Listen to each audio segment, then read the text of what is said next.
I'm big on next steps, like take a step. There's something out there that they need to go to the next level. I was thinking about it this morning while I'm driving in my truck. It's dark out still, and some people are laying in bed. Some people are being lazy. Some people aren't giving it 100%. And for me, it's always everybody I see that wants to do what I do or wants to do what you do, like they have to take the very first step. And then it has to just continue every day. If you're taking a step every day towards what you want, and it has to be what you want. Your why has to be so big that you get up at 5 a.m. and you work till 11 o'clock at night because you're hungry, you want it, you know why you're doing it, and you just got to take that step every day.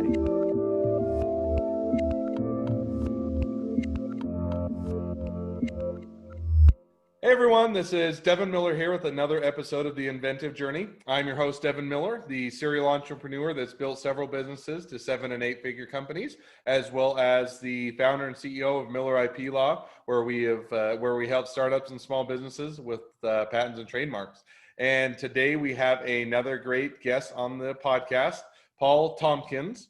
And Paul, just to give you a quick bio, so he started his entrepreneurship journey is 11 or 12 years old. I almost said 11, but 12 years old. And he'll get into that. It kind of reminded me when he talks about it a little bit of the Tom Sawyer and some of his journey. But then he went into the Marine Corps at 18, was conflicted with wanting to be an entrepreneur, also wanting to serve his country. Did that for a bit of time, did some state troopers, decided to make a bit of an adjustment, chase his entrepreneurial dream, and went into flipping homes while being a state trooper. And that's led him to where he's at today. So with that, welcome onto the podcast, Paul. Hey, Devin, thank you so much for being here, man. I love talking with you. I love your energy, man. Great show. All right. Well, I gave a very brief introduction, which I'm sure doesn't do anywhere near justice. So maybe with that, why don't you jump into your journey and tell us a little bit about it? Yeah, like you said, man, I started young, not just because I wanted to, but necessity. You know, my parents, there was 8 kids in our family. So growing up, my dad was a pastor of a small Baptist church, you know, like 20 people. So there's really no money in that. And my mom was a stay-at-home mom, obviously with 8 kids. So yeah, when I was like 12 years old, I just remember there always being like something on my mom's face when I'd see her sit down to pay bills. And she didn't do it in front of us a lot, but like if I stayed up late, if I saw her doing it, like I could just tell there was something worrisome about her. And, you know, I just was wondering, like, how can I help my mom? How can I help pay the bills? And she never asked for money. She never complained about bills. I never heard about it. I just knew something wasn't right. And one day I went to her, I said, hey, listen, I want to help out. What can I do to help? And she's like, you know, I don't know, blah, blah, blah. You're too young for a paper route. You can't drive yet, you know. And I just knew there was a way. So me and my brother just teamed up and we're like, hey, what can we do that we can ride our bikes to, or we can walk? Back then, you know, you could get away with that. Now it's a little bit more dangerous, but we put our heads together and we say, hey, let's start a company, which I don't know what 12-year-old says that. I don't know. I must not have slept the night before. And it was just like, we knew we needed to pitch in, and we said, hey, okay, what can we do? And I just remember us brainstorming. We had bunk beds in our room, and I remember us just sitting there and just like had our G.I. Joes and, okay, what can I do? And then we're just playing back and forth. And we're like, hey, we can paint some fences. Like we can rake some people's yards and we can shovel snow in the winter. Like, man, we can do stuff in the summer and the winter, mow grass. And we put our heads together and we went to my mom. We're like, hey, listen, we want to help out and we want to do this. We don't know how much to charge. Can we borrow dad's lawnmower? Can we use the shovels in the winter? Like we're already bartering to get what we want. But she loved it. Big old smile on her face. We cut an 8.5, 11 sheet in half. And we wrote Tompkins Helpers, our last name. And we just like drew things underneath it, like shovel, snow, paint. Like we never painted before in our lives, and just made a list and we handed them out in our neighborhood. Saved money by cutting it in half, you know, did a little flyer instead of a full sheet. I mean, we were very innovative at 12 years old. But I remember the phone rang. We got our first job. The lady wanted us to come quote a fence to paint. And we're like, what's a quote? You know, like we didn't have a clue. But it was a gracious older lady. Yeah. I was like, yeah, we're on the way. Where are you at? And we just rode our bikes over there. But she was a gracious old lady. And she's like, she saw us struggling. She's like, how about I just buy the paint and the paint brushes and you guys just paint it? I'm like, thank you. Because I don't even know how much paint cost. So yeah, at a young age, man, I had the need number one, I think to serve people. It was kind of always in my DNA. It was always in my family. You know, we were always helping people. If people didn't have money, my family would cook meals and stuff like that, even if we didn't have enough. But I saw my parents do it from a young age where you don't have any money and you're providing Christmas for 8 kids. Like to this day, I'm like, what happened? How did money like multiply or something? But, and we just had that instilled in us. And growing up, like you said, I joined the Marine Corps at 18. So I said, hey, before you jump into Marine Corps, okay, yeah. I made a reference to Tom Sawyer, and it was interesting, and I can't remember. I'll have to go back because there's been another episode that was someone had a similar story that they were also doing, like they were pulling like a lawnmower behind their bike. And first of all, I asked how you pull a lawnmower behind a bike, and you'll have to listen to. I can't remember. I think the episode's already been recorded and it'll be airing in a while. But it kind of gave me the same thing. So it's kind of this Tom Sawyer. So Tom Sawyer, I don't know. Did you ever read that as a kid, that book? Yeah. So you have Tom Sawyer, and the book starts out, and he has basically, I think he did something wrong or he got in trouble, so he had to go paint the fence, right? And so, excuse me, so he has to go paint the fence, but then he gets all of his friends who are saying, oh, what are you doing? Oh, I'm having a great time. I'm painting the fence. This is awesome. And then they say, well, I want to get in on this. This sounds like fun. So then he gets his friends, well, you know, I'm not going to let you do this for free. You're going to have to pay me if you want to have this fun. And he gets all of his friends to go paint the fence, paying him for it as he gets to go play. So that's where I think you next time you do your fence painting business, or your kids start doing it, you'll have to have them read Tom Sawyer first. I love it. I mean, they're making even more money. That's the way to do it. So now now jumping to the rest of your story. So you did that, started out as a young kid, but entrepreneur almost by necessity, but then you go into the Marine Corps at 18 and picking up. I mean, I did all kinds of jobs up till the time I was 18. I mean, I remember doing newspaper routes at 4 a.m. I mean, I remember going out and working for a local farmer, picking corn. I'm like, isn't there a machine for this? Like hand picking corn? Like, you're ridiculous, right? Didn't know. So I did it. And then, you know, I got closer to 17, 18 years old. And when I turned 18, I was like, hey, I want to serve at another level, a bigger level. And I wanted to be a police officer and I couldn't be. I found out, it broke my heart. And they're like, you can't even buy ammo. You're too young. You can't do this at 18. And I'm like, for real? So I've been waiting. Just out of curiosity, what is the age cutoff to be a police officer? 21. Yeah. And every state's different. Every county's different. I wanted to be a state trooper in Florida and their age was 21. So I'm like, what am I going to do for 3 years? Like I had this plan since I was 16 and I just said, okay, what can I do? And my brother was in the Navy and I saw his white uniform, not the cool one, the one with the little round hat. And he came home. I made fun of him a little bit. And I said, man, I just can't wear that uniform. I could go in the military. I just can't wear that uniform. And I didn't know what he did for a living. He was in nuclear subs and I was young. I didn't know. I was just making fun of him.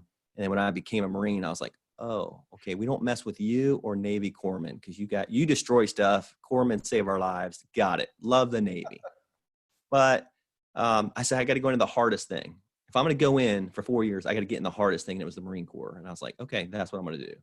So I did that for 4 years. I loved it. I was overseas 2.5, 3 years out of the 4 years.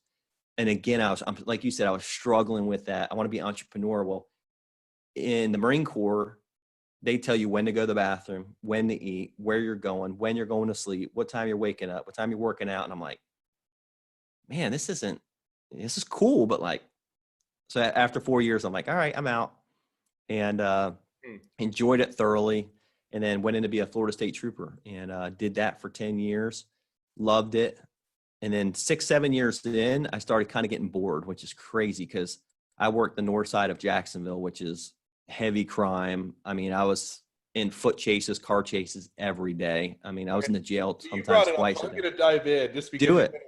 First, so just complete aside from your journey, but what was the craziest, or what was the craziest call you did, or what was the craziest thing you had to respond to?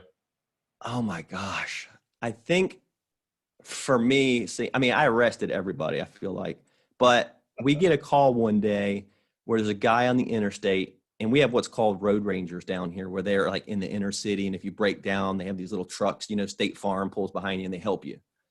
And we get a call, I'm eating lunch, and they're like, hey, there's a guy up on the interstate and he's arguing with one of these guys that are trying to help him. But this guy's like no vehicle or anything. I'm like, okay, no problem. So I keep eating my meal. I'm like, okay, I'll get up there. It's not an emergency call or anything. And then a few seconds later, they put an alert tone over the radio and they're like, hey, he's got a knife. He's in the interstate. He's swinging at a couple contractors that I guess a couple of construction workers were right up the road, and they were diving in to help him. And this guy was on PCP, so he's butt naked. And I'm telling you, he's fighting three guys. Like, he's smaller than me, and he's whooping these guys, big old construction workers, just at PCP. Huh. So we're halfway up there already. Light sirens. I have a guy backing me up. And sure enough, he's in the middle of the road, just naked and just swinging a knife. And we had to tackle him. And I mean, it was Florida heat. It's 100 degrees. And then the asphalt's probably 160, 170. And we're all laying on it, wrestling, fighting, and some naked dude. So I don't know. That one always sticks with me. I don't know. So, and just as another complete aside, it has, again, it's a complete tangent to wrap up. No, go. I'll give you my story, which is nothing even close. I didn't do the Marines. I didn't do the state control. And I come from a small town in Utah. So, and I still live there today. And, you know, everybody waves at the police officers. We're all grateful. Yeah. You know, if you have we have one freeway that kind of goes, you know, through it. And if you have a high speed chase, that's the excitement of the year or the decade type of a thing. So not a lot happens. But then when I went to law school and to MBA school, I went out to Cleveland, Ohio, which is much different than what would be a small town in Utah. And so I remember me and my wife, we were poor, we were in school, and we love movies, and we still do. We love to go to movies. And sad that right now I can't go see a lot of movies, but I love movies. And so we would always go to the Dollar Theater, and we lived in a decent part of town. But to get to the Dollar Theater, you had to go through the worst part of town, so to speak. So you'd always kind of just go through as quick as you can. And I remember coming back, and we were coming back from the Dollar Theater at night, and I don't think we had our kids yet. I think it was just me and my wife. And all of a sudden we were stopped at a stoplight, and there was a big like black SUV and then a car in front. And all of a sudden we're at the stoplight, and four guys, full SWAT gear, jump out of the car and start pulling people out of the vehicle right in front of us. And so we're like, okay, we better hurry, go around. We don't want to stay here too long. So that's the only exciting story that I have that even begins to compare to your story. So, all right, we've had enough of a tangent. Going back to your journey, so now you're getting bored because wrestling people on the asphalt that are high on PCP isn't enough. But so then you said, okay, I want to be an entrepreneur. So how did you kind of start to make that transition? Yeah, so while I was a state trooper, I started digging into like, hey, where do most millionaires and billionaires, or where do I want to go? Where do they invest their money? And real estate just kept popping up. Like, that was always a stream for them, not their full thing, but hey, in their streams, it's real estate, and it always intrigued me. I loved real estate. It was tangible. I saw people lose money in stock markets and all this kind of stuff. And I'm like, man, it seems so risky. I don't control it. Somebody else does. The market's like, so I saw them doing that. And I said, hey, listen, like I can do that. And I met up with a local guy who was doing real estate. And I was like, hey man, I want this guy to coach me, so to speak. There wasn't online courses back then. YouTube wasn't, I don't even think, around. So there's really no way to learn unless you knew somebody or went to a big conference. And conferences weren't even that big. So I saw a local guy in town. He was doing it in Jacksonville and driving a nice Mercedes, lived on the water, had a beautiful boat. And I'm like, those things don't mean that much to me, but it's proof of concept in my opinion. I'm like, okay, sure, he's doing okay. Or at least he's living at a lot of debt, but he looks like he's doing okay. Exactly. So I ended up pulling up to his office one day. I'm in my trooper uniform, and I figured I might as well use it to my advantage. You know what I'm saying? So I walked in. He's like, I'm like, hey, I got you where I need you. Like, so I was like, hey man, I want you to coach me. I'm willing to clean the toilets, clean the office, file paperwork, whatever. I want to learn what you're doing. And he refused me a couple times. I had to pull him over a couple times. No, I didn't pull him over a couple times. I'll get in trouble if I say that anyway. But he finally agreed.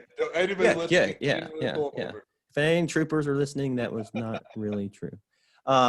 Finally, he admitted it. He said, yeah, I'll do it. So I did it for a year with him, and then he flipped me my first deal, and I was hooked. I was making $36,600 as a trooper. I did that in my first deal in 3 months. And I was like, okay, I'm doing something way wrong here.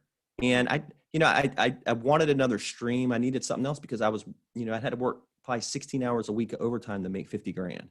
And I'm like, South, we don't get paid that much, law enforcement, teachers, all that. So I was just like, there's gotta be, I'm putting my life at risk. I'm working a ton of hours. I'm working different shift work every month. There's gotta be something better.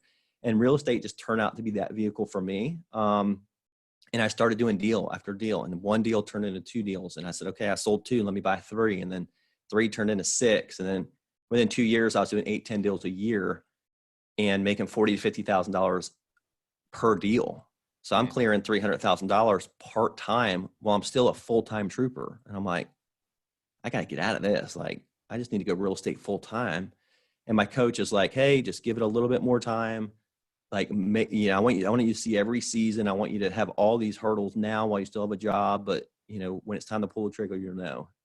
And then 08 hit. And I'm like, oh, okay. And I saw all that happen, which to me, I'm so glad it happened for me, because I learned so much in that I'm not doing now, in ways I'm moving money and doing different things. But 2008 taught me a lot. And I think I had, 12 houses going at a time at that point. And when the bank's saying, hey, I want my money, and houses aren't buying and selling like they used to, you got to figure it out real quick. So, that was an experience for me. So you did that, because that's a lot, and not imputing it on you at all. So don't take it that way. Yeah. But you see a lot of late night, hey, you want to be rich quick, you can flip houses, and everybody, and bank will pay your notes and you won't have to put down a dime. And and I'm making that because those are the type of things you've seen. It sounds, obviously, you went through 2008, 2009, and it's not that way. And it's not just, hey, one day I'm going to wake up, I'm going to know exactly what I can do. I just watch it or order a 2-hour course online and I'll be an expert. So, how do people that want, and kind of an aside, but this is an interesting question, people that want to get into house flipping, but they, I don't think that those or it's likely that you can learn everything you need to know in a 2-hour course, and you're not going to be successful at it. And you're probably going to, contrary to all the TV shows and everything else, you're probably going to lose your shirt at it. So what if people are saying, I want to get into this, how do you get into it? Or what is 30 seconds, where do you start at? Yeah, for me, there wasn't all that stuff out there that you can get now. There's a lot of trainings out there that you can, go through their training. You can meet them in person. You can get coaching one-on-one. There's so many different avenues right now. So it's not like you're by yourself. You buy a course, you sit there, and you don't really have all the answers. We created a course that we actually turned into a membership because we got tired of those same stories, right? We'd go do a speaking gig, and afterwards there's 30 people in a line, and half of them were great stories where they had education. They had a local coach in their community helping them. They had this. And then the other half were, I just didn't know what I was doing. I saw HGTV. I thought I could do it in 2 weeks. I didn't realize I had to pay closing costs. I didn't realize my contractor might take off with my money if I don't stage it and do draws the right way. So I think, to answer your question, if somebody's going to do it, it's never get rich quick. It's not. I mean, I've been in real estate year after year after year, and I take even my fix and flip money and roll them into rentals to where that's long-term wealth, and I'm paying them off and they're appreciating. So yes, you make that quick money in flips, but you need to roll that into something that's a longer longevity. So just training, man. Devin, just train. It's basically, it never ends. I know when I was a state trooper, you go through basic, but then you still had training you have to do every month because things change, right? New technologies came out, new laws came out. Okay, troopers, this new law came out. We're enforcing it this way. Well, it's the same with anything. Same in real estate. Same with being an attorney. Things change, and you have to keep changing and pivoting with it. No, I think that makes complete sense. So you get that training, you go through flipping, and you say, hey, I'm going. So I want to go full time, and then your mentor saying, not quite yet. Learn a little bit more. Thank goodness type of thing. Go through 2008, 2009, 2010, whenever it stopped. Yeah. And then starts to open back up. Then when did you decide to go full time? Was it after things started to pick back up as you started to do it? Did you give it a bit more time, or how did you make that decision to leave the state troopers and go full time? Yeah, I went through 2008, and like I said, I probably had 12 properties going, and it was hard to do something with them. Well, each mortgage was about $1,000 a month. So think about That's 12 grand a month I have to come up with. I'm a state trooper. I make 36 grand a year. Like, how am I going to come up with 12 grand? So I'm like freaking out. I'm trying to figure it out. What am I going to do? Unfortunately, I had notes on everything. I didn't have anything paid off. I didn't, I wasn't that smart at that point. And I just looked for an avenue. I'm like, I don't want to do foreclosures. I don't want to, do deed in lieu of foreclosures. I want to do it the right way. How do I do it? And I had an opportunity come up where I was able to go to Afghanistan as a contractor, and it saved my butt. I was a police officer. I was prior military. They got me right in. I did 25 months in Afghanistan, straight, 2.5 tours. And it allowed, like, the money they paid me was exactly 12,000 something a month. It was crazy. And I just did it right. I paid my notes. I sold them off as I could sell them off. When stuff started coming around, I dumped them when I could dump them. And when I got back, I got injured over there. And when I got back, I was like, hey, I have to take some time because my injury and all that, my spine was messed up. And I said, hey, what am I going to do next? And I ended up meeting my new wife, my amazing wife that does this with me. And here's where it gets crazy. Like, we've had a passion for helping kids and people. And the church we were going to was like, hey, we want to launch a center for kids. They had like 800-900 kids every single week that would meet, and they wanted to get them out for summer camps. And in Jacksonville, there's so many big churches like that. So my wife and I were like, hey, let's put something together for these churches to get their kids out to. It's got to be outside of town. There's got to be a drive, and it needs to be big. So we put a deal together, $6 million deal, 562 acres. It slept 185 people. And we put the whole deal together, did the contracts, put it under contract, ended up helping them buy it. And they're like, hey, can you go launch this? And we'll do some other stuff. We'll do some weddings on the side to make some extra cash for, pay the notes down. And we'll do this and do that. And we're like, yeah, 100%. So we move out there. We help them launch it. We're in it for a year. And it's like 90 hours a week. I mean, they were loading up. MTV did a wedding out. I mean, it was like a big deal. And I'm like, I can't do this with me, my wife, and 2 full-time employees. Like, I'm running 200 people on a weekend. Like, I can't sustain this. And it started to go a different direction, and we knew it was going a different direction. So we were kind of like keeping our eyes open. They're like, no, you have a job. Even when we transition it to this new thing, you're good. And then one day the CEO shows up and says, hey guys, we're going a different direction. We no longer need your services anymore. And it was a punch. Like, I mean, I don't know why I handled it so well. My wife was crying, like, and he's asking me questions, and I'm like telling him how to like move forward on different stuff. Like, I don't even know why, because that's not like my DNA. If you know anything about troopers or Marines, it's not be calm and, we get angry. But yeah, I just remained calm. I answered some questions and stuff. And I think I was relieved because it was 90 hours a week, and it shifted from serving and helping people to more of let's make some money so we can pay the notes. And I didn't like that. But in the drop of a hat. I think you mentioned when you did that, you moved out you moved your house, you moved your family, you moved out to do that.